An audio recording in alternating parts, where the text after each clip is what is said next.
นิมนต์เอาเรื่องของความเจริญของอุบาสกอุบาสิกา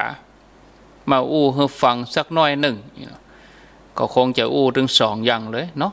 ความเจริญตัวความเสื่อมตัวเองนะอุบาสกอุบาสิกาเนี่ยมีลักจะใดความเจริญจะใดก็เหมือนว่าเคยอู้ไว้เหมือนกันเนาะอู้ไว้เมื่อแล้วเนี่ยอู้ไว้เกือบจะได้เกิงปีแล้วเหมือนจะจำได้อยู่ตอนนั้นในช่วงวิสาขะนี่นะวิสาขะก็ประเมินมานี่รอเนาะอู้ถึงเทศกาลงานวิสาขบูชามาฆบูชาเนี่ยอู้ถึงเรื่องความเสื่อมความเจริญของอุบาสกอุบาสิกานะก็จะได้เอาหัวข้อนี้มาสนทนามาอู้กับอาจารย์ท่านพระครูสุเมธธรรมเสวีในเวลาเกินชั่วโมงหลังจากนั้นแล้วก็จะได้เปิดสายโทรศัพท์ก่อนจะเปิดสายก็จะอู้เชิญชวนญาติโยมมาร่วมงานกันวันที่12เฮียสักหน่อยเนาะญาติโยมท่านทั้งหลายความเจริญความเจริญหรือว่าข้อปฏิบัติของอุบาสกอุบาสิกานี่เปิ้นมีอยู่7ข้อตามหลักเปิ้นนะตามหลักเปิ้นมีอยู่7ข้อความเจริญก็คือ1มันไปวัดไปวาตามโอกาสเหมาะสมก็คือมันเข้าหาพระสงฆ์องค์สังฆเจ้าเอกเนาะมันเข้าวัดเข้าวามันปฏิบัติอันที่2มันฟังธรรม3มันศึกษาปฏิบัติรักษาศีลให้บริสุทธิ์4มีความเลื่อมใสในภิกษุทั้งหลายให้เท่าเทียมกันอันที่5ตั้งจิตเป็นกุศลในขณะที่ฟังธรรมอันที่6ทำบุญทำกุศลตามหลักวิธีของพระพุทธศาสนาอันที่7สุดท้ายก็ทนุบำรุงพระพุทธศาสนาทุกด้านอันนี้แต่ถ้าว่าตามหลักแต่เนี่ยมันก็จะว่าไปก็จะมันก็จะแห้งหน่อยเนาะถ้าเป็นหลักอันนี้อาตมาแปลเป็นกลางๆหน่อยนะว่าก็จะว่าแสวงบุญนอกเขตศาสนาทำแต่บุญในศาสนาอย่ามาอย่างนี้ก็จะเหมือนว่าจะใจแคบน้อยแต่ถ้าเราบอกว่ามันทนุบำรุงก็ตามหลักศาสนาทุกด้านไม่ว่าด้านใดเนาะก็ส่งเสริมดูแลใจใส่กันไปไม่ว่าด้านใดเอาความเจริญนี่ครับถ้าทำได้อย่างนี้คือเป็นหน้าที่ของอุบาสกอุบาสิกาทั้งหลายข้อที่1นี่เป็นอย่างไรครับจันทันบครูคือเยี่ยมเยียนภิกษุก็คือมันไปวัดไปวามันไปยื้อไปใจเนาะครับนิมนต์ครับสุมาครูบาอาจารย์ครับเขาต้องมีแบบกะครับต้นแบบของการที่เขาวัดเขาวาคือนางวิสาขาครับกับนางกิติยาอันนี้มันไปวัดเนาะถ้าเอาสองคนนี้เป็นแบบนะพระองค์ก็ถึงยกย่องหรอกก็เป็นต้นแบบเอตทัคคะครับถ้าบ้านเขาก็คือเป็นครูเป็นแบบเนาะเป็นผู้เยี่ยมยอดที่สุดเจ้าขึ้นมานางวิสาขาไปเกี่ยมข้าวบาทแล้วหรอครับเกี่ยมครัวใส่บาตรเกี่ยมครัวใส่บาตรครับขวาไอ้ไม้นะคือคนใจไปพอว่าตู้เจ้าเบิ่นเดินทางว่าไปถามตู้เจ้าว่าถ้าไปเดินทางวันพุธบัดต้องกุมบาตรให้อย่าปัตตานนี่นะอันแล้วก็ตู้เจ้าที่เปิ้นเป็นอาคันตุกะเตียวมาเนี่ยมาวัดมาวาแล้วเปิ้นมาได้ฉันนะครับเปิ้นฟังไม้เนี่ยจะถวายอาหารครับเพื่ออาคันตุกะทานบ่ายมาก็ถือดอกไม้ถูกเทียมไปฟังธรรมครับบ่ายมาไปจ้ะเอาน้ำปั่นนะครับไปถวายตู้เจ้าพระเนรตู้เจ้าพระเนรในตำราที่เป็นแม่ว่านะเนรน้อยนักหรอเตี้ยก็แอบต่ำข้ามกับแป้งกันนะขึ้นบนกับแป้งพอว่องครับยืดแม่มาแล้วยืดซองอีแม่มาแล้วหรอครับมันหิวละอ่อนเนาะครับห้องนางวิสาขานี่เป็นแม่เลยหรอเดือดเศร้าไอ้เนาะมาแล้วไอ้เนาะเนรน้อยมีเหมือนกันหรอครับสังเกตถ้าดูแบบภาพที่มีชีวิตนะครับเน้นของทิเบตไปใต้ต้นโพนเน้นครับเป็นรุ่นบรรจุเนาะเป็นรุ่นบรรจุนะครับ แล้วก็ให้พ่องดีพ่องเนี่ย ครับ แต่ภาพมันเป็นภาพที่มีชีวิตอ่ะ ครับนะเขาเทียบว่าอันนี้เขาเทียบกันได้เนาะ ครับ คงอย่างสมัยพุทธกาลกันฮะไอ้เนาะนางวิสาขาเป็นปลาคนใจเป็นมาเป็นโมหรอ ครับ ลูกหลานมันมีเป็นปานคนมั้งนะครับลูกไม่ยิงมีซิม ลูกประจายมีซิม ครับ ลูกสะพ้ายมีซิมลูก โอ้ แล้วลูกสะพ้ายลูก ครับ ลูกบ่าวลูกเขยเนาะ ครับ แล้วหลานน่ะเนาะรวมกันเป็น400ว่ะ โอ้นักแต่นัก ไปกันหมดละ ครับ ปลาลูกปลาหลานไปหมดละ ไปเป็นปุกเป็นเงาเป็นบรุนประจุน เอาน้ำปันนะไปถวาย ครับโอ้ แรงมากไปทำไปฟังธรรมเหรอนะถือดอกไม้ถูกเทียน ครับ วันเดินดับเดินเป่งออกไปค่ำให้ปะครับ ไปนี่เหรอไปถืออุโบสถแล้วครับ อันนี้คือต้นแบบแล้วในกิจวัตรอย่างเนี้ยที่นางวิสาขาเพื่อนทำตลอดนะแล้วพอเขาทั้งหลายมันปิ้นกันตามาพอตัวกอ ครับเอาทำได้อันใดพ่อ เขาไปเจ้ว่าอันแข่งเพื่อนหรอ ครับ เพื่อนมีต้นแบบเพื่อนทำอย่างเงี้ย อันนี้เปิ้นไปทุกวันด้วยนะ ทุกวัน เฮานี่ลองไปเฉพาะวันศีลได้ก่อน แล้วก็เข้าบาทเพื่อกับบักขาดเพราะว่าเชตวันนี่มีตู้เจ้านัก ครับ ตอนหลังไปสร้างวัดเองขนาดนั้นเอง บุพาราม บ้านบุพาราม ครับ แล้วก็นางกิติยาเนี่ยก็ถ้าอูต่ำบ้านเขาเนาะบ้าบุญเหมือนกันนะครับเอาเข้าผัวจังเอาผัวเป็นปุถุชนหรอ ครับ คล้ายๆอยากนึกกับกระบูนมาข้ามครับ ไปอย่างมาล่ำมาเรือเนี่ยอันนี้ศรัทธาเสมอแล้วเนาะ จ้างโสเพณีมันนอนด้วยผัวมาได้เนาะมันในแบบมันมีอันหรอก ครับนางจ้างนางสิริมาครับพอรับใจปานนั่นนะครับเพื่อจะให้ตัวเองได้ไปวัดได้ไปสะดวกทำหน้าที่แม่บ้านบัดเต็มที่เนาะครับอย่างอันก็มีในตำรามันมีอันหรอกครับนางกิติยาเนี่ยอันนี้ถ้าเป็นอุบาสกเหรอพอออกเราไปเป็นตัวอย่างนายนัทะเสียวันหนึ่ง ครับ ฝนตกหาหลวงมาเสียวันหน้ามันเปลี่ยนทิศครับคนโบราณในปัญญาวันทรัพย์สินสมบัติเป็นหายมันมีธนาคารเนาะใส่หายไว้ใส่หายแล้วไปฝังครับเสียหน้ามันเปลี่ยนทิศสมบัตินั้นไปอยู่ไหนไหลโดยหน้าหมดนั่นแล้วก็เกิดลมพายุหลวงมาถ้าสมัยนี้มีวอมีอินเทอร์เน็ตมันก็สื่อสารกันได้เนาะสมัยนั้นมันหมีใช่ไหมครับเพราะมีเหือสำเปาที่เปิ้นกล้าขายทางทะเลได้ยินบัดได้ยินข่าวทรัพย์สมบัติก็ทุ่มไปกับเหือสำเปานักเหมือนกันนะครับแล้ววันพูกไอ้ได้คิวก็พูดแต่เจ้าอะไรครับมีไหนแล้วคนในบ้านก็มีเป็นปันคนเอาที่ไหนมาตานนี่เอาที่ไหนมาตานแถวนี้เอาเลี้ยครับนี่เดือดร้อนถ้าอุตมบ้านเขาบอกบุญยังมาช่วยกับลูกศิษย์พระพุทธเจ้าแต่ทำบุญกับพุทธเจ้าทำบุญกับตนละหันตาอันนี้จะเดือดร้อนพระอินทร์ก่อนเดือดร้อนเทวดาเทวดามาเลยครับอันนั้นเปิ้นเป็นพระอริยเจ้านะเปิ้นสื่อกับเทวดาได้ครับเนี่ยบุญช่วยอย่างได้เพราะนะทำบุญกับพุทธเจ้าตนละหันตาครับเนี่ยหันก็หันก็ทรัพย์สมบัติที่ฝังไว้หน้าผูขวางหมดเมื่อสัมเปาออกไปไหนก็รู้เปิ้นถ้าอย่ามาลองใจเนาะลองศรัทธาจะศรัทธาแต่จะมั่นคงก็ว่ามั่นคงก็อย่าเลิกกันเด้อไม่ต้องฮือตาไอ้กับว่าพระอริยเจ้ามันบุญวินัยบุญวินัยมาช่วยหรอแล้วเปิ้นว่าใดครับทำแต่ทำว่าท่านนาถวิธีการนี้มันเทวดาพันพาที่ไหนเนี่ยมาครบตัวเลยเนาะไปไกลไล่เหิบเลยแหละถ้ามันอยู่นี่กรรมศักดิ์สิทธิ์กรรมเทวดากรรมพระอริยเจ้าเนาะเมื่อตัวเก่าเทวดาเปิ้นต้องมีที่อยู่หรอนี่เปิ้นมาอยู่กับพระอริยเจ้ามันจุ่มมันเย็นเนี่ยครับโดนพระอริยเจ้าว่าคืออันนี้ก็มาขวางบุญมีที่อยู่แล้วมีที่อยู่ไปขอเทวดาอินพรหมทั้งหลายเพิ่นว่าบ่ได้ต้องไป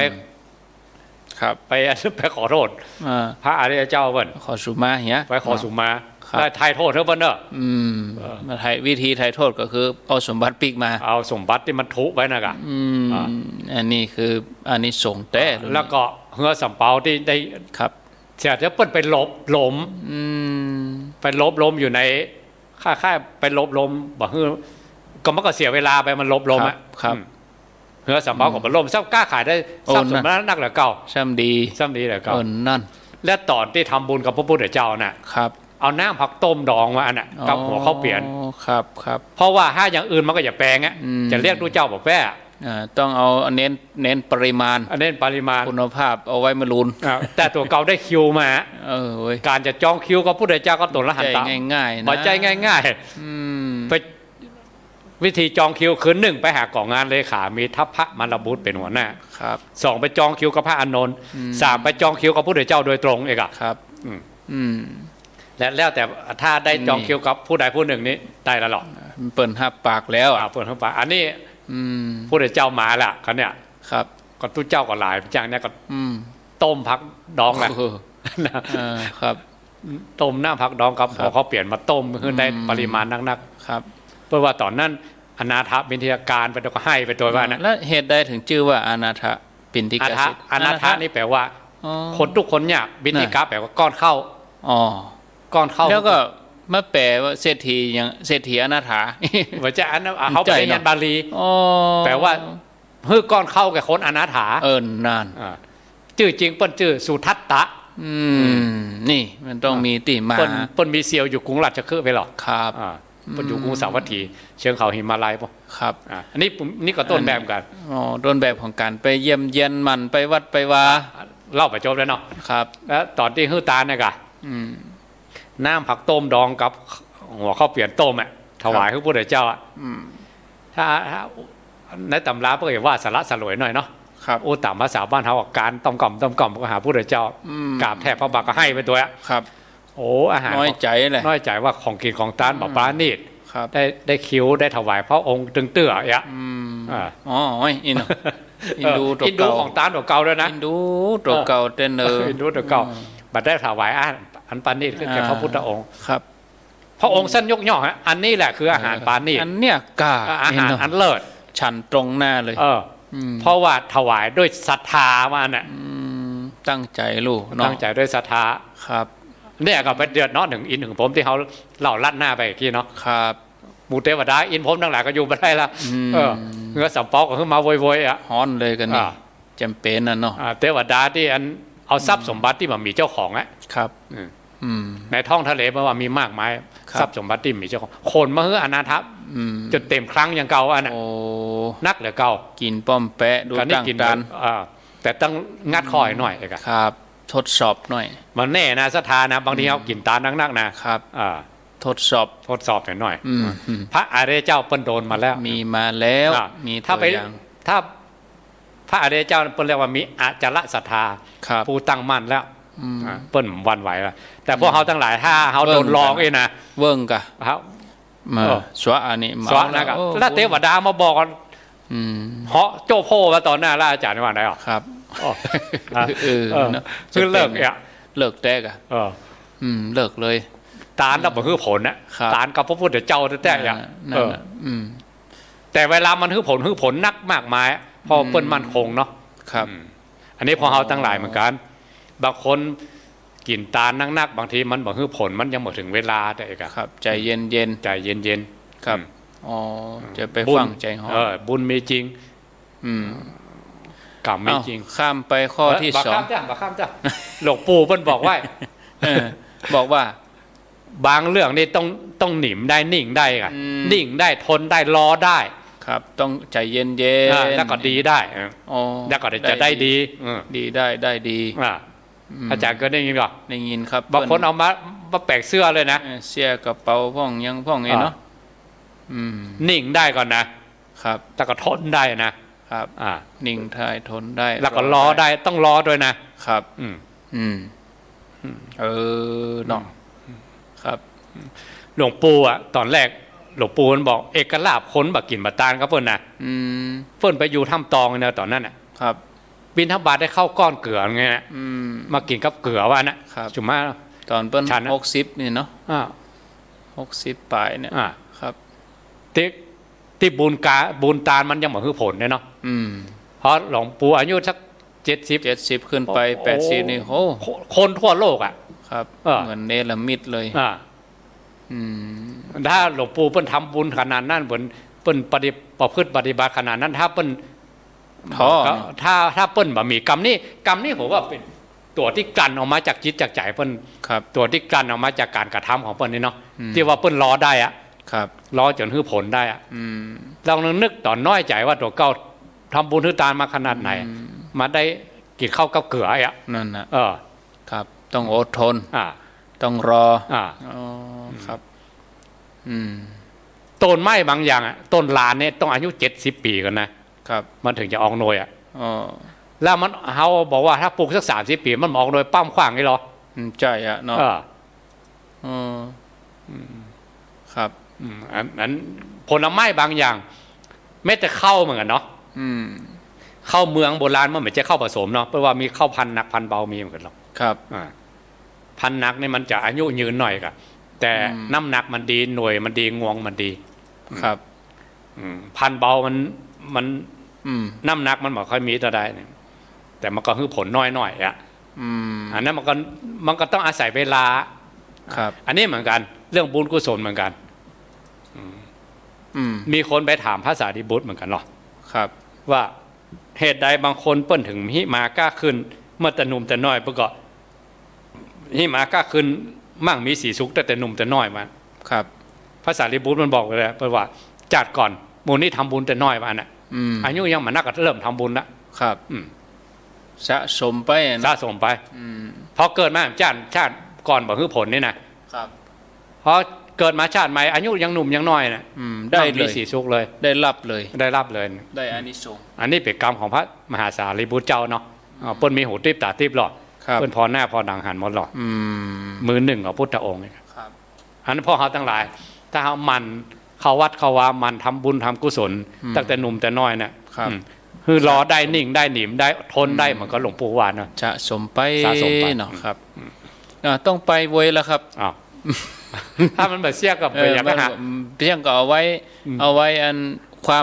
วามเสื่อมนี่เขาเอาไว้พุทธนะเอาความเจริญเถอะก่อนถ้าว่าน้อยนะมันแบบแห้งแบบแล้วใจเดี๋ยวว่ามันมาแห้งครับมันแบบดุเดือดมันแบบแล้วใจแบบแล้วใจครับผมก็เป็นอย่างเอาเวลาว่าเนาะสมัยนั้นโดนแอร์ให้เย็นไปครับอันนั้นโดยเหตุปัจจัยเคลื่อนไขเวลาก็บอกว่ากันข้อ2มันฟังธรรมเปิดโอกาสให้ตัวเก่าได้อาบน้ำฟังธรรมวะอันนี้ครับเป็นจะได้ฟังธรรมนี่มีหลายอย่างเนอะเขาจะปิ้งมาเหมือนกันนะฟังธรรมคือทำอย่างไรทำเตะทำนี่ทำเตะแน่ะทำเมืองในภาษาเนี่ยครับไปเด้อครูบาอาจารย์ทุกวัดทุกวาครับตอนบางที่ประกอบว่าบ่ายโมงบ่าย2บ่าย3บางที4 โมง 5 โมงก็มีรวดเข้าคืนมาเลยก็มีนะบางที่ปกติมันแรงครับแต่วันศีลในภาษาเนี่ยจะมีฟังธรรมไปเถอะแล้วก็สมัยนี้ทันสมัยเนาะครับฟังธรรมนี่ความหมายได้หลายอย่างหรอฟังปาฐกถาธรรมก็ได้สนทนาธรรมก็ได้ครับหรืออ่านหนังสือก็ได้อะคือไฟใจมาตั้งศีลตั้งธรรมเนี่ยครับมีครูเห็นหน่อยกะครูที่เปิ้นสั่งสมมาบางทีเขาอ่านเนี่ยมันปิดข้อมูลดิบนะมันบัดถูกกันกรองมาอะแต่ถ้ามาจากครูบาอาจารย์ที่เปิ้นห้ามเปิ้นเฮียนมามีศัพท์คำหนึ่งเรียกว่าความรู้ที่ตกผลึกอะครับความรู้ที่ตกผลึกมันเป็นแบบคือครูบาอาจารย์เปิ้นพอทุกแง่ทุกมุมมาแล้วครับอันนี้มีประโยชน์นักการนี่มีประโยชน์น้อยกันอันนี้มีโทษการนี่มีกุลกันเนี่ยครับครูบาอาจารย์พ้นพอได้ทุกแง่ทุกมุมมาแล้วแล้วพอมาสั่งสอนเนี่ยมันจะทราบซึ่งตึงใจหรือเขาเดินทางได้ง่ายมันมีเคล็ดอย่างต่างๆมากมายครับเนี่ยอย่างวิชากรรมฐานนะเปิ้นถึงบอกว่าศิษย์ต้องมีครูจะเป็นญาติคนเดียวครับ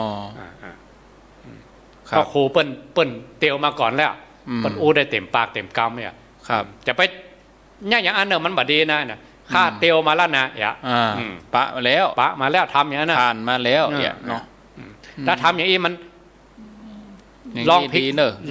ดลองถูกมาแล้วนะก็สำเร็จรูปไปแล้วก็เตียวง่ายครับ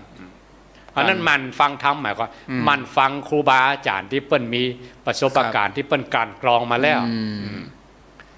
แม้แต่ในคัมภีร์เหมือนกันนะยังมีป่อยอย่างหูถามเรื่องอาจารย์เรื่องพระหงส์เนี่ยครับอาจารย์เนี่ยมาแต่งพระหงส์พ่องฟังอาจารย์อู้พระหงส์นี่มันม่วนนะอาจารย์อู้มาได้เรื่องพระหงส์นะมันล่ะครับพระหงส์เก่าคอนที่ผมไปดูพระหงส์ไปอ่านแล้ว มันบัดแตกไอ้บนวานหรอก ครับ มันได้แง่เดียวมุมเดียวมันอย่างว่าบัดต้องอาจารย์ว่าอ่ะ ครับ อันนี้เทียบอุปมาง่ายๆเหมือนกับว่าป่ออาจจะอ่านเล่ม2 เล่ม เนาะ เออ ครับต้องอ่านหลาย อ่านหลายๆเล่มแล้วมาขนมไม่กะ ๆมาผนมผสมกัน ครับ มันก็เลยว่ามันกว้างขวางมันนักแต่เขาอ่านเล่ม2 เล่มมันบัดแตก ได้ เนี่ยคืออานิสงส์เนี่ยข้อนี้เทียบไว้ข้อนี้เหมือนกับว่าอานิสงส์ของการฟังธรรมอีก ครับอ๋อ ฟังจากครูบาอาจารย์ มันฟั ฟั ง งจากที่เปิ้นการกรองมาแล้ว ครับ มันจะแตกฉาน เพื่อก็มีอันนี้ส่งส์เหมือนกันเหรอ อ่ะ เวลาฟังธรรมเนี่ย อ่ะ แล้วก็ได้ฮู้สิ่งที่บ่ฮู้อย่าง อ่ะ สิ่งที่ฮู้แล้วก็เพิ่มขึ้นไปแถมอย่าง อ่ะ ขจัดความสงสัยเหียได้อีกก็มีเหรอ นั่น มันเป็นมีอันนี้ส่งส์ของ อา เพิ่น นิสงส์ห้า ตามโอกาสต่างๆเนาะ ครับ ฟังธรรม ครับ มีกินมีตานอะไรอย่างแม้กระทั่งบ้านศพบ้านอย่างอย่าง อ่ะ บางคนนี่เปิ้นไปนั่งหน้าเปิ้นแล้วหรอก อ่ะ แสดงว่าเปิ้นตั้งใจฟังธรรมแท้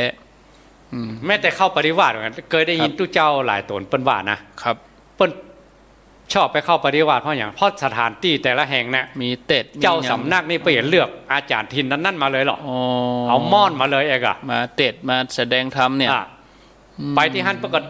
คัดเลือกตู้เจ้าทินนั่นเหมือนกัน ครับ เพราะนั่นจะได้ฟังหลากหลายมากๆเลยอะ ม่วนเนาะ ม่อน ม่วนใจ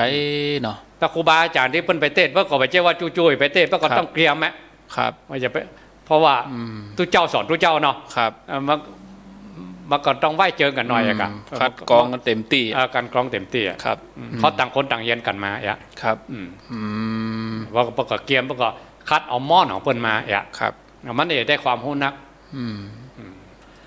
อันนี้คือข้อที่สอง ข้อที่สอง ครับ คือมันฟังธรรม ครับ ข้อที่สามอันนี้โอ้ถึงความเจริญนะ ครับ ข้อที่สามก็คือถ้าตามหลักเปิ้นก็ว่า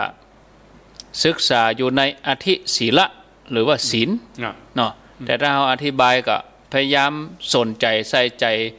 รักษาศีลตัวเองให้บริสุทธิ์ดำเนินชีวิตให้ดีอย่างก็ครับ อันนี้บ่ต้องอธิบายอย่างนักเนาะ ครับ เพราะว่าอันพวกเขาทั้งหลายทำประจำกันอยู่แล้วเลยกัน ทุกวันศีลอยู่แล้ว ทุกวันศีลอยู่แล้ว อ่า ถ้าประจำก็คือศีลห้า แน่นอนโยมเขาตั้งหลายนะ แล้วก็ ครับ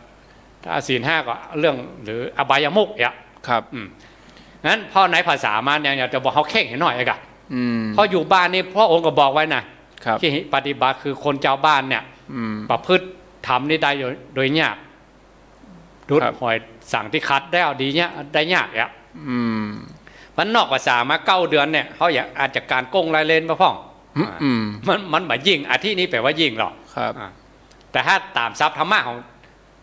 อีกระดับหนึ่งก็อีกระดับหนึ่งนะถ้าตามภาษาชาวบ้านธรรมดาเขาเนี่ย ครับ นอกภาษาเนี่ยเขาก็บอกการโกงรายเลนไปบอกบางอาชีพนี่มันจะให้เป็นศีลบริสุทธิ์ล้วนๆมันยากนะ อืม บางทีมันเป็นมิจฉาอาชีวะก็มีอ่ะ ครับ มันบริสุทธิ์ล้วนๆอ่ะ อืม บางคนปอกล้าไม่ขายบอกว่ามันยังขี้จุกันก็มีนะ ค อ่ะ รับมันก็จำเป็นเนี่ย มาซื้อถูกขายแป้งอ่ะมันมีเหมือนกันหรอกแล้วก็อันนี้เปิ้นเล่าว่า อันนี้ว่าอันแม่อุ้ยอย่างนั้นนะพ่อมอกแตนตื่นนี่แม่กับปอนอมาอ่านอย่างก็มอกแตนตื่นน่ะที่จริงที่ไหนแม่บอกกับหายไปแล้วเอกอะอย่างนี้ก็มีเอกอะแม่อุ้ยอย่างนั้นเปิ้นเล่ากันนะไปอู้กับแม่อุ้ยไหมเวลาไม่ขายครัวนะแม่อุ้ยบ่าวกับนะกับหายอย่างนั้นก็มอกแตนตื่นนี่แม่กับปอนอที่ไหนได้แม่เปิ้นบอกกับหายไปแล้วมอกแตนตื่นเนี่ยอันนี้ก็คือศีลอ่ะเนาะ เขาคือศีลนะคแต่ถ้าในภาษาเนี่ยเขาลองเคร่งขึ้นมา เข้มข้นหน่อย อาทิแปลว่ายิ่งขึ้นไป ครับเอาเข้มข้นเห็นน้อยนึงครับ แล้วลองอบายมุกก็คือละเหรอศีล 5ก็คือบริสุทธิ์เหรอแล้วศีล 8หรือศีลอุโบสถเขาวันหนึ่งคืนหนึ่งมาได้หรอซ้ำสุดยอดกันเนาะถ้าได้นี่สุดยอดละครับดีขนาดต่อไปข้อที่ 4ข้อที่ 4นี่ตามหลักเปิ้นก่อนเนาะเอาหลักว่าตามหลักเปิ้นว่าถ้าเป็นความเจริญเนี่ยคือเลื่อมใสในภิกษุทั้งหลายวะผู้ที่เป็นพระเถระเป็นพระผู้ใหญ่ระดับสูงระดับกลางอีนี่ครับอันนี้เป็นอย่างไรข้อที่ 4ถ้ามีความเลื่อมใสเต่ เต้ากัน นึกว่าเป็นสงฆ์แล้วกันเนาะ ครับ สุมาเดี๋ยวบางคนมันไม่ใช่ว่ามันเนี่ยอย่างนั้นบ้าครูบาไอ้กะบ้าตุลุงหรือบ้าเจ้าคุณนะถ้ามันมีพระครูมีเจ้าคุณแบบไปตานะไปมีตำแหน่งแบบเจ้าพระอารามหลวงเนี่ยมียศเห็นหน่อยพอตุลุงมียศเห็นหน่อยมีตำแหน่งเห็นหน่อยไปเนาะลูกครูบาผู้เฒ่าเนี่ยที่จริงครูบาผู้เฒ่าบางทีก็เหลือเฟือเหมือนกันนะขยมนะอิ่มเอกอะครับถ้าเขาไปกับครูบาอ่ะพระหนุ่มเน้นน้อยแล้วไปอยู่กันอย่างได้เอกอะครับปัจจัยสี่อย่างก็ขาดแคลนนะอ๋อก็จะลำบากคือมีความเลื่อมใสในภิกษุสงฆ์ทั้งหลายเท่าเทียมกันเนี่ยเปิ้นว่าอีแต่ใจบางทีมันนอกๆเหมือนเนาะเนี่ยมีฮั่นหน่อยก็อย่างศรัทธาเขาติ้วสั่งไปตรงยองตู้หลวงบ่อยู่มันก็ตึงมีฮั่นน้อยอยู่กับตามาวันใหม่มันแน่นใจอันนี้เสียวสะทายเนาะบางทีบ้านเก่ามีไป300-400หลังคาเงินนะครับจะหาคนบวชสักคนก็เมียเพราะอย่างเพราะใกล้เข้าภาษาไปซ้อตู้หลวงกันนะเพราะอย่างก็ส่งลูกไปเรียนตั้งมอหมดเนาะอย่างเพื่อความเจริญนั่นน่ะเพื่ออนาคตของเราอ่อนแสดงว่ามาอยู่วัดนี่มีอนาคตเลยถ้าอุปรามัดนี่มีอนาคตเนอะหมดเลยเนาะหมดเลยกันหมดเลยอ่ะเราไม่ได้พุทธได้เกิดนะไม่ได้ลูกสืบสกุลด้วยมีอนาคตได้เกิดอย่างไรไม่ได้เกิดขึ้นเป็นตัวละหันตาพระอริยเจ้าก็ไม่ได้เกิดโอ้ขนาดนั้นเลยน่าที่จะภูมิใจเนาะภูมิใจกันแต่ก็มาได้มันมีอนาคตเพราะอย่างหลวงปู่บอกเขาอยู่กับปัจจุบันนะครับต้องอยู่กับปัจจุบันอย่างเดียวห้ามคิดเรื่องอนาคตแน่คนโบราณเป็นเก่งนะเป็นมีธรรมะแทรกไว้ขนาดโอ้ครับสาธุบัดได้พุทธได้เกิดเนี่ยมันมีอนาคตเนี่ยบางคนถ้าบัดได้บัดกึดบัดตันก็จะว่าเป็นกำแพงเนาะที่จริงแฝง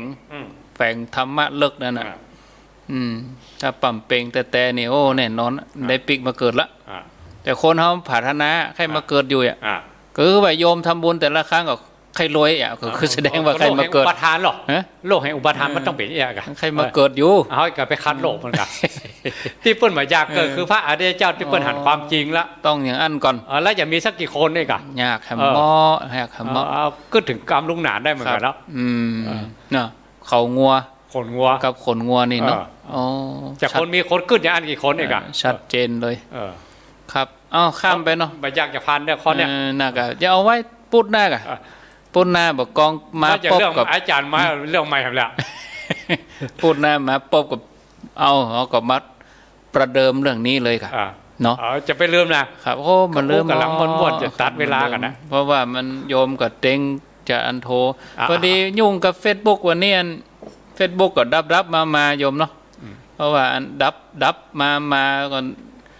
อินเทอร์เน็ตบ่เสถียรอินเทอร์เน็ตบ่สม่ำเสมอตะได้ก็เดียวก็กากบาทก็เดียวก็สีเหลืองก็เดียวก็สีแดงอยู่นี่นะก็เป็นยังก็วิทยุบัดับก็เพราะว่าเป็นวัดใจได้ข้อต่อไปครับข้อต่อไปข้อที่5แล้วก็ฟังธรรมนี่ก็คือตั้งใจฟังแต่อีวะเปิ้นแบบฟังธรรมเพ่งโทษนะกะเฮาตั้งใจฟังธรรมแต่เฮาใจจดจ่อแต่นะบัดใจฟังธรรมโดยมีคติหรือว่าคัดแย้งพยายามฟังธรรมเพื่อจะให้เกิดกุศลเนาะให้เกิดใจที่เป็นสุขอย่างครับเป็นจะได้ครับลวกได้ทุกเจ้าเองอะนะว่าซื่อๆเนาะฟังธรรมจะไปลวกกว่าทุกเจ้าพยายามนอบน้อมถึงคุณแก้วสามอาการครับถ้าเขามานับถือทุกเจ้าเขาก็นึกว่ากรรมที่ทุกเจ้ามาโอ้มาเล่านะเป็นกรรมของพระพุทธเจ้าป่ะครับยืมปากทุกเจ้ามาโอ้เอกอะครับทุกเจ้าครูบาอาจารย์เปิ้นห้ำเฮียนอย่างสติสัมปชัญญะฮะครูบาอาจารย์เปิ้นว่าแบบเจ้ากรรมของเปิ้นนะครับกรรมของพุทธเจ้าว่ะถ้าเอาไปติเดี๋ยวก็ทุกเจ้านี่มันโหมกได้อ่ะอ่อนแต่ว่ามันซื้นเนี่ยอ่ะได้ฮะตัวเก่าโหนักเฮียนนักอ่ะครับคิดแต่จะเพ่งโทษเป็นวัดใจได้ถ้าข้าอยากอธิบายยาวหรือนี่ก่อนไปต่อไปข้อที่5ได้น้องอีเนาะประเด็นนี้ไม่ได้แล้วเสื่อมเลยแหละนะถ้าเจริญอย่าเพ่งโทษครับฟังอย่างใดฟังถึงจะเจริญตั้งอกตั้งใจฟังเอากรรมสอนของพุทธเจ้า ครับอืมท่านเทียบว่าเหมือนกับนะกึดแวกคุณมาหายใจไปครับ ครับเดี๋ยวก็มาครับ ยังหมอเพิ่นอย่างเฮือน ครับ ยาคนป่วยอ่ะ อืม อ่า ครับ เมื่อยาดีละ อืม อันนี้ไปอินเดียมาเนาะ ครับ หมออินเดียมันยังพอแต่ละคนเนี่ยนะ อืม มายาดีหงยาเอามาตัวเจ้าที่อยู่ฮันบนว่า ครับ พ่อหมออินเดียเนี่ยอย่าไปฟังติหมอเนาะ ครับ มันพ่อบัลักซักเสกนะ อืม มันพ่อมันยังไม่ใช่หมอเนี่ย อืม อ่าแต่ยา ครับ มันเก่งนะมัน โอ้ ฉีดเข็มเดียวหายเลยอะ ยาดี อ่า แต่พอตั้งนอกเหมือนบัดใจหมอ ไม่ใช่หมอมันหุ่นมันไม่ใช่หมออะ ม เออ ครับ บ้านเขามาหาหมอนะมันหมอมันเท่ เนียบเหรอหมอตรง เนียบอ่ะ อืมครับ หมออินเดียเนี่ยพอมันยังตาสีตาสาธรรมดาเนี่ย อ่า แต่มีคนหลายคนนะเมื่อมาเมืองไทยนะมาฉีดยาหรือมากินยาที่เมืองไทยนะบ่หาย อาจารย์อย่างนั้นอาจารย์บุรพาแต่ไปปิกเสียงก้าเครื่องบินเหมือนจะน้อยๆปิกไปฉีดยาที่ยาแก้ไขมันเป็น ครับ โรคเฉพาะถิ่นหรอก อืม ไปหายเสียงนักเลยนะ ครับ ตอนแรกไปเจียวมือหมอเองอะ อืม หันหุ่นหมอเองอะ อืม อันนี้เหมือนกันบางทีฟังธรรมเนี่ย อืม ไปติตู้เจ้าหนุ่มเน้นน้อยไปติตัวนั่นตัวนี้ อืม บาคัดเอาม้อนทำเองเนาะ ครับ อืม เป็นบาปเป็นกรรมแล้ว เป็น เนาะ บาปเป็นกรรมมัน ครับ เอาข้ามไป ไปอย่างบวย ไปอย่างเว้ย นะ นะครับ ข้อที่หก อ่า ทำบุญตามหลักวิธีการของพระพุทธศาสนา อืม ก็คือแบบทำบุญแสวงบุญนอกคำสอนพระพุทธเจ้าควรปฏิบัติตามหลักพระพุทธศาสนา ถ้าเทียบเหมือนบริษัทอะตัวเก่าอย่าไปทรยศกับบริษัท อืม ตัวเก่าอย่างถ้าอู้ ครับ เขาอู้เขาองค์อู้เขาองค์น่ะนะเนาะ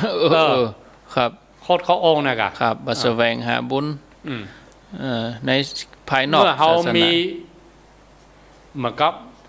ถ้าอู้ถึงแบบโลกเนาะ ครับ มีส่วนได้ส่วนเสียมีผลประโยชน์ อืม ในศาสนานี่อ่ะ ครับ เอาแสวงหาบุญเนี่ยได้อย่าไปช่วยอย่างคนที่มันมาไปช่วยเขาเองเนาะ ครับ ภัยที่ไหนก็บอกว่านอกศาสนาอื่นเนี่ยกะ ครับ สมัยก่อนมันมีนิโครนมันมีชีเปยหรอก ครับ อืม อืม พอตอนหน้ามันว่าดีนะ ไปยังเนาะ พอรับหลังมา เอาเรา อ่า ห้ำเราเนาะ ทำหัวแล้วว่าแล้ว อ๋อ จะรับ ตี ประธาน เป็นสปะ บางทีก็น้อยใจเหมือนกันนะ อืม ไปฟ้องพระเดชเจ้า ครับ พระองค์อย่าไปโพดเขาย่างไงเนาะพระองค์มีเหตุผลอันใดกายกะเขาก็ไปแจ้หันดีก็พระองค์อย่ากูยังนะ แย้งตลอด แย่งตลอดอะ ครับ พระองค์รับหลังเลยเอาละพอตอนหน้าไปได้เขาว่าดีอ่ะ ครับ อันมีเหมือนกันหรอก เอออ พระองค์เปิ้นหันเหตุอันนั้นเปิ้นมีหูเต็มตาเต็มเนาะ ครับ แต่พวกเขาทั้งหลายเขาบาหันเหตุอีก อ้าวข้อสุดท้าย ข้อสุดท้ายนี่ว่าข้อที่7นี่ก็คือทำบุญในเขตศาสนา อันสองข้อนี้คล้ายกัน คล้ายกัน คล้ายกัน อันแรกว่าบ่ทำบุญนอกเขต อ่ะ อันสุดท้ายก็ว่าทำบุญในเขต อ่ะ อ๋อครับ ถ้าสมัยที่คือต่างศาสนา ครับ เพราะต่างคนก็เปิ้นจะรักษาผลประโยชน์ของศาสนาเปิ้นอ่ะ ครับ ถึงก็ทำสงครามก่อนเลยนะ มีเนาะ อ่า อ๋อ ยังทำสงครามยังเมืองเหนือเขาอะ ครับ เปิ้นมีไม่ใช่ว่าใส่ไล่กันเนาะ อืม พญาจ่าบ้านทรยศต่อบ้านต่อเมืองรถประหารเนี่ยเหรอ ครับ ยังสมัยอยุธยาเหมือนกันเนาะ อืม พญาจักรีกับทรยศต่อบ้านต่อเมืองไปเข้ากับพม่าวันนี้เนาะ อ่า ครับ เป็นไส้ซึกเองอะ อืม พอเปิ้นกู้บ้านกู้เมืองได้ก็โดนประหารเหมือนกัน อืม นั่นก็มีเหมือนกันคันนึกขั้นประหารนะที่เปิ้นกู้บ้านกู้เมืองกัน ครับ แต่อันนี้ในศาสนาเหมือนกันบางที่ศาสนามันใส่ร้ายกันหรอกมันทำสงครามกันก็มีนะครับ มันมาย้อมกันนะมันจะแย่งศาสนากันเองครับถ้าตัวเก่าเป็นหมู่นี่อ่ะเป็นบริษัทนี่เป็นพุทธบริษัทนี่ไปทรยศไปฮื้อเสบียงแก่ศาสนาอื่นเนี่ย ครับ แล้วหมู่ศาสนาอื่นน่ะก็เอาหอกเอาแหลนเอาเหล่ามาแต่งตัวเก่าอ่ะ นั่น มันมีเหมือนกันหรอ ครับ ก็ไปส่งเสริมเพื่อเปิ้นมาแต่งตัวเก่าอ่ะมันมี เอาก็พอเวลาเสียได้ญาติโยมก็อู้กันไปในเวลาจำกัด บ่จบจะเนาะ ครับ อยากจะอู้นักหน่อย ข้างแหมเช้านาที หลังซานาทีนะ ถ้าในเรื่องศาสนาอู้เรื่องความเสื่อมความเจริญบางทีอู้แล้วมันกระเทือนสวงบางคนแต่อู้แล้วไม่มีข้อขัดแย้งเหมือนกันนะครับเนี่ยกำอู้อย่างอีบัตแต้บอกว่าก็ไปอยากจะอู้ออกอากาศเหมือนกันนี่เนาะครับเขาอู้ไปแล้วไม่มีข้อขัดแย้งอย่างหนึ่งมันครับบางทีก็มีครูบาอาจารย์มีไม่เห็นต่างเอกก็มีมันไม่ใช่เหมือนธรรมะล้วนๆอย่างธรรมะที่ขัดเกลาเนาะครับธรรมะอย่างนี้มันเป็นพูดถึงเรื่องต้านศีลภาวนานี่ไปเรื่อยๆนั่นบักคัดแต่ลักปฏิบัติเนี่ยยิ่งเขาไปอู้เรื่องความเสื่อมมีซ้ำยุ่งเขาอู้แต่ความเจริญของอุบาสกอุบาสิกาแต่ถ้าไปอู้ถึงความเสื่อมของอุบาสกอุบาสิกาก็บางทีคนที่เปิ้นหันต่างแล้วก็แย่งไปทำให้พิษให้เพียงจะพานเลยถึงแม่เขาฟังทำแต่เขาต้านรู้อยากมันก็มันก็จะแย่งกันแค่ง่ายๆยกเต้นนี่เนาะนั่นก็มันแบบแรกก็ขี้เหล้าอย่างแรกก็ไผ่แล้วก็ด่าขี้เหล้าอย่างนั่นก็มาได้ต้องตามกันละมันเอา0998366322ญาติโยมจะอู้จะจ๋าก็ขอเจริญปอนโทรเข้ามาวันนี้ Facebook อาจจะผสมบูรณ์หน่อยญาติโยมเนาะไม่ได้นี่ดีละคนก็เข้ามาแต่กี้ลุดไปอาตมาก็ต่อ2 รอบ 3 รอบอินเทอร์เน็ตทาง Facebook ลุดไปก็เป็นยังญาติโยมทางวิทยุบ่ลุดก็เป็นยังวิทยุดังก็คือว่าเป็นใจได้เจริญปนว่าจากเจ้าท่านพระครูที่2เจ้าจากที่ไหนไม่กล้วยนะปลากล้วยสุพรรณเจ้าปลากล้วยเนาะโอ้แม่กวางนะมันโหมันเก่งอกเก่งใจดิไปวัดที่บรรดาเนาะวัดปลูกวังสับแม่ที่เหมือนเนี่ยนะโอ้ดีเจ้าว่าได้อาจารย์กันเข้าด้วยอย่างด้วยหลายอย่างหรอดีแล้วกันเนาะเจ้าที่คนนี้อย่างไรนะตอนอยู่โมอีเข้าวัดเข้าวาเนาะแม่เข้าวัดมา45แล้วหรอโอ้น่ะก็ดีแล้วเดี๋ยวต้องทำนะแต่ก่อนนี่ฮะเน้นน่ะที่เปิ่นว่าไทยใหญ่จ้ะฟังน่ะแบบตีหูเรื่องก็ฟังไปนั่นน่ะจ้ะเป็นธรรมก็อ๋อเนาะฟังไปแม่ละฟังเป็นธรรมเอาอันนี้สูงแล้วนั่นเนาะดีแล้วโมทนาขอแทรกอาจารย์นะแม่ก้อยไปฝ่ายหินด้วยกันนะแม่ก้อยเนอะ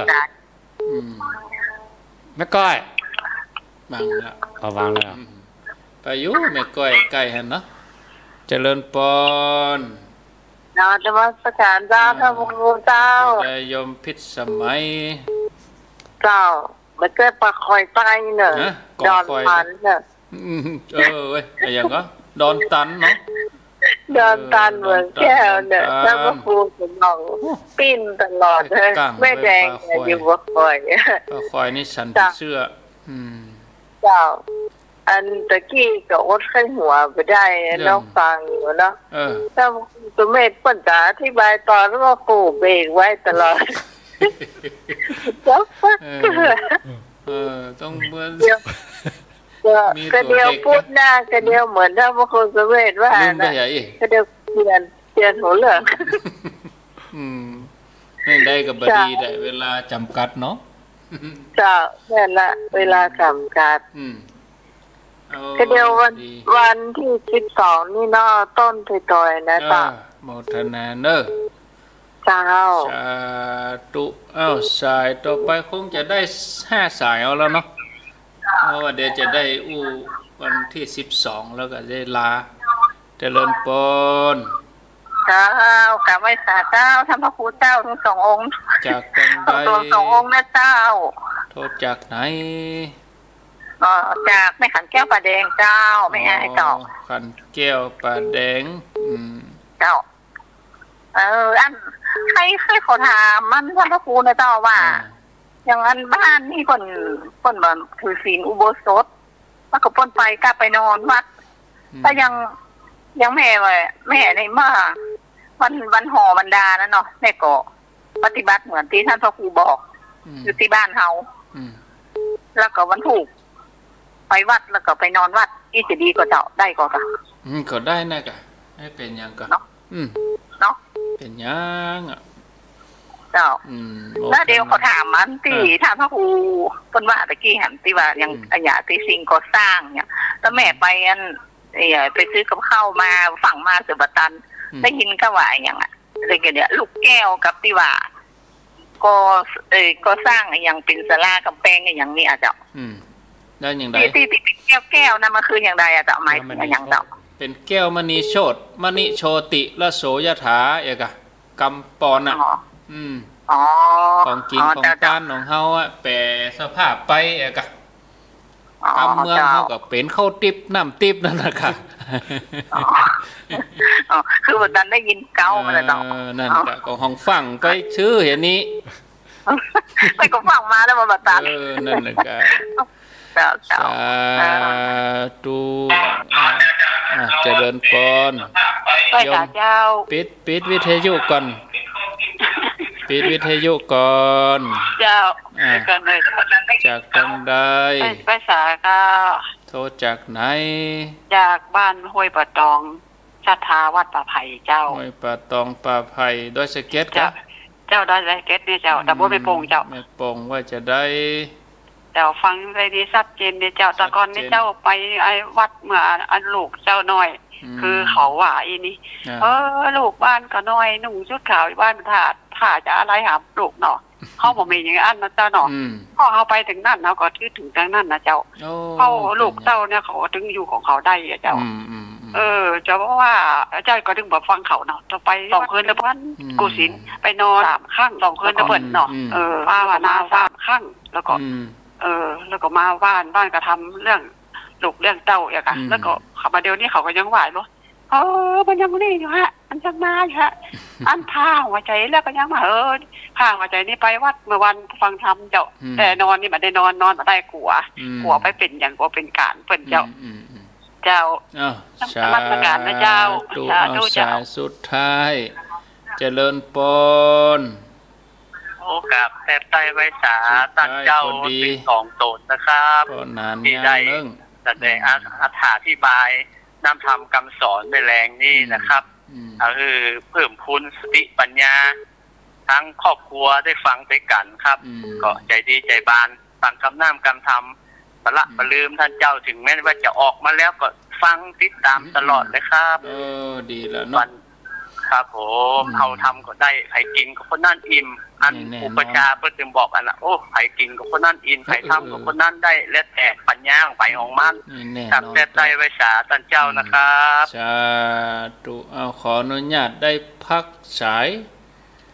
ปิดโทรศัพท์ก่อนเนาะศรัทธาญาติโยมก็เวลาเหลือแห่ม10 นาทีก็ทวนสายก่อนแล้วก็จะได้อธิบายคำถามก็บ่เชิงคำถามนะเป็นประโยคบอกเล่าตัวน้อยใจตัวน้อยใจเรื่องเขาว่านั่นนะแต่เปิ้นว่าได้เป็น10 ปีอะยะก็ได้ก็จะอู้ให้ฟังเนาะญาติโยมนะเฮามีวิธีคิดจะได้ปลากล้วยแม่ก้อยแล้วสายที่2ก็โยมพิสมัยดอนตัน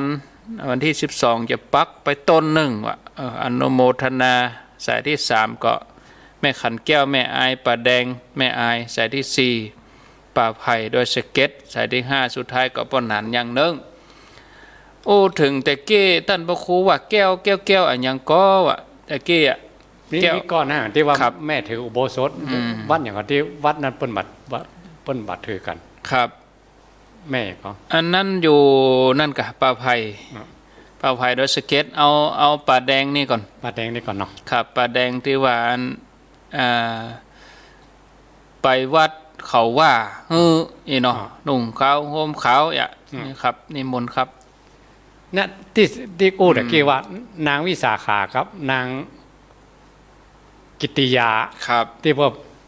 ไปวัดไปวาเปิ้นเป็นแบบอย่างว่านั้นเปิ้นมีแบบอยู่แล้วล่ะครับนางกิติยาจ้างมันมาอย่าว่าแต่ว่าเลยเอาน้ำห้อนโหดหัวเลยนั่นน่ะเนาะมันหมายยิ่งกว่านี่ก็ทดสอบขนาด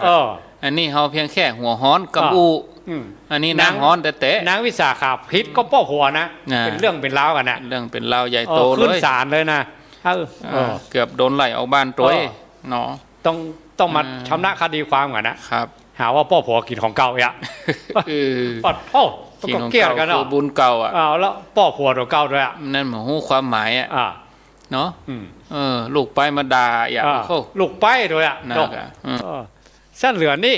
ครับสั้นเหลือนี่สั้นเหลือกรรมที่เขาว่านี่ต้นแบบเปิ้นโดนกันมาแล้วแล้วก็บ่ได้อาราธนาหรือว่าบ่ได้สมาทานศีล8เปิ้นอาราธนาศีล5เฮาก็ไปนอนวัดปกติบ่เป็นหยังก็ครับเอาพระมหาชนกเป็นต้นแบบเปิ้นอยู่กลางทะเลไปอาราธนากับไผเนาะสัจเจ้าคนเดียวเปิ้นอมน้ำทะเลบ้วนปากประมาณน่ะแล้วก็จะไปฆ่าสัตว์ที่ไหนจะไปลักทรัพย์อย่างที่ไหนครับข้อห้ามต่างๆนี่ไม่อย่าล่วงก็บ่มีนะแต่ว่าเปิ้นตั้งใจว่าสมาทานสื่อถือศีลอุโบสถครับถ้ากลางทะเลเป็นตอนหน้าไผ่ที่ไหนทำได้ตั้งใจเอาเองนี่แม่ไปวัดเหมือนกันคนอื่นบ่ถือถ้าเขาจะถือขึ้นมาเขาก็ทำเองได้เขาทำเองเลยสมมติเปิ้นเอาศีล5เขาจะเอาศีล8เขาก็ทำคนเดียวตอนหน้าพระพุทธรูปนะกะขอพุทธรูปเป็นสักขีพยานเนาะแต่ที่เขาไปกำคันกำพานไปขอกับพระสงฆ์นี่หมายถึงให้พระสงฆ์เป็นพยานนั่นเป็นรูปแบบหรอแต่เขาจะสัจจะกับสัจจะคนเดียวที่บ้านท่านกะอันนี้มีต้นแบบมาแล้วไปเจนนอกลู่นอกทางไปเจนนอกรูเนี่ยคือพระมหาชนกนั่นแหละพระมหาชนกทำมาแล้วครับอาจารย์เคยเล่าประวัติอยู่เนาะครับเล่าชาดกอยู่นะทำไปเลยทำได้เลยจะนุ่งขาวห่มขาววันค่ำก็จะไปใส่ใจกำอู้เขาเนี่ยยังโยมต้นแบบมีแล้วครับสมทานคนเดียวเอาก็ได้แต่เขามั่นใจว่าเขาจะทำถ้าเอาไปสมทานกับครูบาซ้ำดีครับทันทีก็เพียงเอากรรมหั่นกรรมนี่เนาะมาละความตั้งใจของตัวเองผมว่าโอ้เสียเวลานะเสียเวลาเขาตั้งใจคนเดียวเขาไปเขาทำไอ้พระเอกตูนหน่อยหรอครับมันหล่นแล้วคนว่ามันหล่นเนี่ยยังเนี่ยนะเอาไปเอามาแล้วมันว่าเอาบอกว่าถ้าเอาไปฟังคนข้างๆนะมันหล่นแบบสำเร็จออกมานะครับเนื้อแตกตึมลงบ่ถึงบ่พดถึงแม่สายเนาะคนว่ามันก็นั่งนะแน่นอนมันก็หล่นติ๊กมิฉปะครับถ้ามันอย่างก็จ้างจะหันด้วยทั้งหมดเป็นไปไม่ได้ก็มีพ่อผู้ใดเจ้าเป็นตนเป็นองค์เจ้าพ่อมีกะลาเห็นหน่อยมีมารเห็นหน่อยเนาะเอาละครั้งแถม6 นาทีก็งานวันที่12นี่ก็ขอเชิญชวนเนาะญาติโยมพอดีมีหลายท่านแจ้งความประสงค์สำหรับเสาร์นี่วันพุธมาตอนนี้อาตมาก็จะเอาไปก่อนแล้วก็แจ้งญาติโยมที่จะเอารถส่วนตัวก็ดีรถตู้ก็ดีก็ไปจอดในมช.บริเวณที่เพื่อนจัดงานตักบาตรเทโวตีนขันไดนาคแล้วก็จะมีรถรับส่งนั่งรถแดงไปแต่คนนมคนกำใจฮ้อนหน่อยขี้คันถ้ารถก็ขึ้นคันไดประมาณ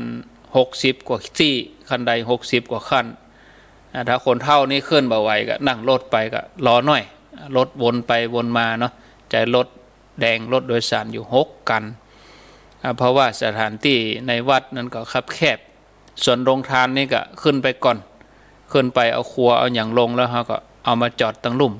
นะถึงเวลาแล้วก็โทรหากันเอาอีนะส่วนรายละเอียดเรื่องกำหนดการเวลาอย่างใดนั่นก็ก้อยฟังกันในเมื่อเจ้าการตานนี่ก็จะตานเสาแล้วก็มีโยมแม่สุจิตราจุลกะอันนี้โยมแม่รับเป็นเจ้าภาพคอมพิวเตอร์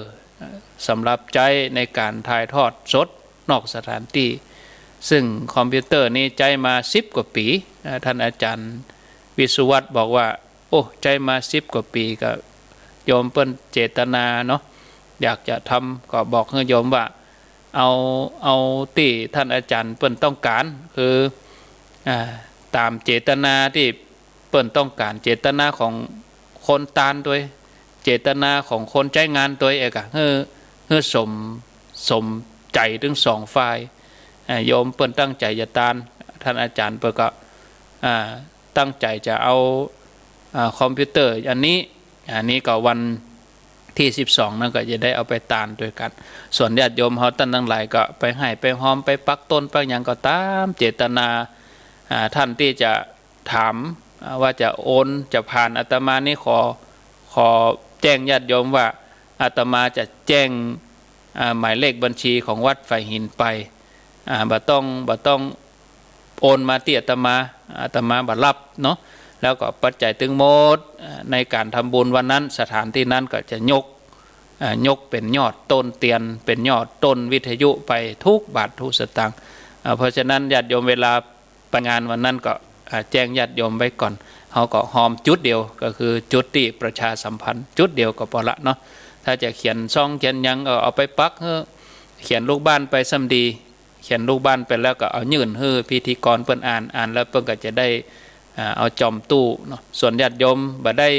เขียนซองไปก็เอาไปปักต้นปักหยังเนาะเสร็จแล้วเขาก็ได้ถวายการตานนั้นเขาจะตานตอนบ่ายญาติโยมก็ไปถึง 8-9 โมงครูบาอาจารย์ก็จะได้อู้จาพบปะศรัทธาญาติโยมมีเวลานักหลายๆตนนิมนต์เสร็จแล้วเขาก็จะได้ฉันเพล11 โมงฉันเพลถวายเพลแล้วก็ประมาณใกล้เที่ยงเขาก็จะมาสวดธรรมจักรแล้วเขาก็จะได้มีการแสดงตนเป็นพุทธมมกะแสดงตนเป็นพุทธมมกะเสร็จแล้วเขาก็จะได้กล่าวคำถวายนี่ก็เป็นว่าเสร็จพิธีครับต่อไปสุดท้ายก็นิมนต์ครับอาจารย์ท่านพระครูสุเมธธรรมเสวีมีหยังจะอู้จาก็ขอนิมนต์ครับแล้วก็ได้ล่ำลาศรัทธาครับบุญใดกุศลใดเด็กบุญเกิดจากการฟังก็ดีถ้าคณะศรัทธาได้เข้าใจในธรรมที่อู้กันนี่ก็เอาไปเป็นข้อประพฤติปฏิบัติเกิดตั้งกายตั้งวาจาตั้งใจก็จะเป็นบุญยิ่งขึ้นไปทั้งคนอู้โดยคนฟังด้วยแล้วก็บุญอีกอย่างหนึ่งที่เกิดขึ้นกับพวกเราทั้งหลายค่อยบ้านค่อยเมืองเนาะบุญใหญ่นี่ก็เทียบได้เหมือนกับที่บอกพูดก่อนว่าเหมือนกับธรรมทานถึงแม้พวกเราทั้งหลายบัดได้ธรรมทานโดยตรงก็เราเป็นฟันเฟืองเป็นส่วนหนึ่งได้ช่วยกันไปบูรณะปฏิสังขรณ์สร้างซ่อมแซมอันเก่าคือดียิ่งขึ้นไปช่วยกันวันที่12นี่เนาะไปร่วมบุญกันร่วมกับท่านอาจารย์ท่านพระครูอภิวัฒนวิกรมเป็นคนนำบุญพวกเราทั้งหลายแล้วก็ประธานกติวัดฝ่ายเห็นปะกันแต่9 โมงไปเนาะแล้วก็โรงทานที่จะเลี้ยงกันไปอันที่จะเปิดตอนเพลก็เปิดกันไปคุณก็ได้ใส่ก็เต็มได้ไปปะกันนุ่งขาวห่มขาวแต่ตาลเสาอากาศเวลาเขาได้ยินเสียงออกอากาศครูบาอาจารย์เทศน์ทำเมืองก่อนมีปัตตกถาก็มีสนทนาธรรมก็มีสปะธรรมที่ครูบาอาจารย์ได้กลั่นกรองมาดีแล้วกระจายไปค่อยบ้านค่อยเมืองเกิดคนใดคนหนึ่งได้เกิดศรัทธาในกุลแก้ว3 ประการยิ่งขึ้นไปก็จะเป็นบุญของพวกเราทั้งหลายที่เรามีส่วนในการบูรณะปฏิสังขรณ์สร้างเสาอากาศช่วยกันบุญนักย้อนหาพวกเราทั้งหลายทุกๆคนนะมากล้าขึ้นคิดปรารถนาใดถึงตั้งโลกตั้งธรรมเนาะก็ขอความปรารถนาของท่านผู้ชมท่านผู้ฟังทุกๆคนสมความปรารถนาโดยพุทธานุภาพธรรมานุภาพสังฆานุภาพสัพพะพุทธานุภาเวนะโดยอนุภาพของพระพุทธเจ้าสัพพะธรรมานุภาเวนะโดยอนุภาพของพระธรรมเจ้าสัพพะสังฆานุภาเวนะโดยอนุภาพของพระสงฆ์เจ้าสัทธาโสถีพระวันตุเตก็ขอความสุขสวัสดีทั้งหลายจงมีแก่ท่านผู้ชมท่านผู้ฟังทุก